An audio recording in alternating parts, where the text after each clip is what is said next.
अब दुकान वाले को क्या मालूम कि हमारी दुकानिया में भगवाने घूम रहे हैं भिखमंगा बन के है। जज साहब जो वृंदावन वाले थे वो क्यों विरक्त हो गए?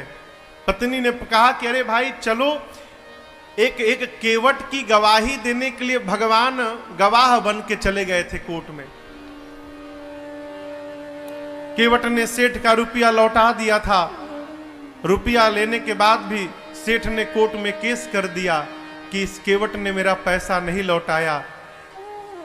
जज साहब ने केवट से पूछा कि तुमने रुपया लौटाया तो वहां पर कौन था? केवट बोला 3 लोग थे। कौन? सेठ जी, मैं और मेरे राम जी थे, मेरे रघुनाथ जी थे वहां पर। जज समझा रघुनाथ जी नाम का कोई आदमी होगा। अगली तारीख पर रघुनाथ जी के आने का गवाही देने के लिए सम्मन भिजवा दिया जज साहब ने। अब कोर्ट का संतरी पहुंचा गांव में, केवट जी गांव में, रघुनाथ जी कहां है, रघुनाथ जी कहां है? रघुनाथ जी हो तब न मिले। एक आदमी ने कहा देखो रघुनाथ नाम का आदमी तो नहीं है, रघुनाथ जी का मंदिर एक है जहां केवट रहता है।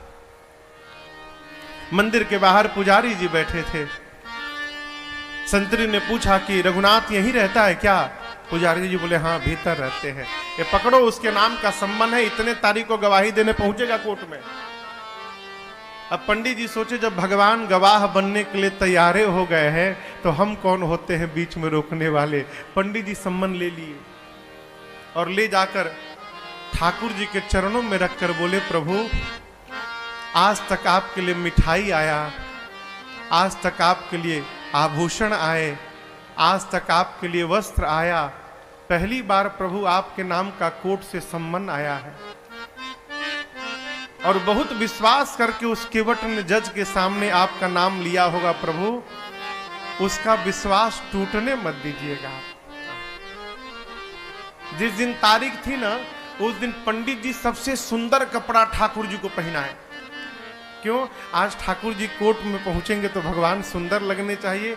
भगवान फटा पुराना कपड़ा पहने, लाठी पकड़े, बूढ़ा स्वरूप बना के हाथ ऊपर करके हम ही रघुनाथ है पहुंच गए।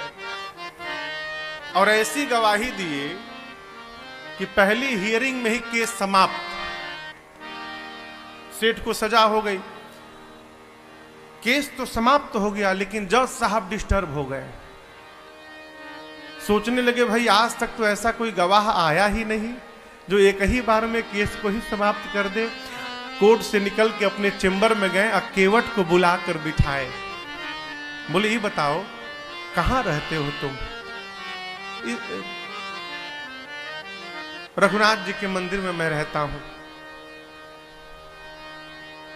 तो जज साहब बोले कि जो रघुनाथ आए थे? बोले जी जी। तो उनको लगा कि वो मंदिर बनवाए होंगे। तो जज साहब बोले लेकिन तो गरीब लग रहे थे और लग नहीं रहा था कि वो मंदिर बनवाए होंगे। केवट ने कहा प्रभु वो मंदिर बनवाने वाले रघुनाथ जी नहीं थे, मंदिर के भीतर बैठने वाले रघुनाथ जी आए थे। जज की मति हरा गई हो, कांपने लगा। संतरी को बुलाकर बोला सही सही बताना तुमने किसको सम्मन दिया था? बोला सर माफ करिएगा सर, रघुनाथ नाम का आदमी नहीं मिला, रघुनाथ जी का मंदिर था, मंदिर में पुजारी जी को देके चला आया था मैं। तो जो आए थे वही पुजारी। नहीं पुजारी जी ये नहीं थे, दूसरे थे। जज को पूरी बात समझ में आ गई। घर गया और दरवाजा बंद करके जज साहब रोने लगे। पत्नी ने आकर पूछा क्यों रो रहे हो? पूरी बात बताए। पत्नी ने कहा इसमें रोने की कौन सी बात है? अरे मान लो धोखे में ही दर्शन हुआ, तुम तो भाग्यशाली हो, तुमको दर्शन तो मिला, नाचना चाहिए। बोले इसलिए नहीं रो रहा हूं कि राम जी चले गए, इसलिए नहीं रो रहा हूं, मैं इसलिए रो रहा हूं अरे कुर्सी पे बना जज मैं बैठा रहा, जगदीश खड़े समझाते रहे। जिनकी अदालत में पूरी दुनिया जाकर खड़ी होती है, आज उनको मैंने अपनी अदालत में खड़ा कराया। ऐसा वैराग्य चढ़ा हो जज साहब को, उसी समय रिजाइन दिए। सब घर परिवार छोड़कर चले गए वृंदावन। और ऐसा कहते हैं जब तक थे कभी बैठे नहीं वृंदावन में, खड़े रहे। लोग कहते थे बैठते क्यों नहीं आप? बोले मेरी यही सजा है, मैंने भगवान को अपनी अदालत में खड़ा करा के रखा था, अब मैं भगवान के धाम में जब तक जीवित रहूंगा तब तक मैं खड़ा रहूंगा, अब मैं बैठूंगा नहीं। कभी